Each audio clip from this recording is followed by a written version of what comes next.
అయితే నా జీవితంలో జరిగినటువంటి ఒక సంఘటనను మీకు చెప్తాను. ఒకానొక సమయంలో, లేకపోతే నేను మా నాన్నగారు క్రైస్తవులు కాదు, కానీ మా అమ్మ క్రైస్తవురాలు.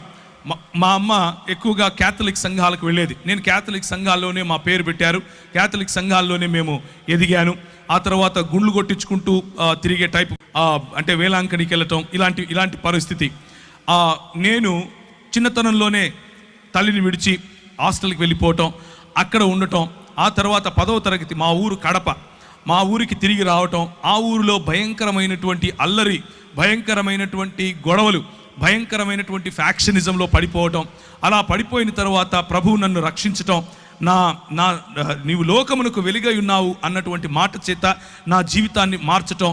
ఒకానొక సమయంలో మరి కోల్పోయినటువంటి సంబంధాల కారణంగా నేను దుఃఖిస్తూ ఉన్న సమయంలో ఒక వ్యక్తి నన్ను సంఘానికి తీసుకుని వెళ్ళటం, లేకపోతే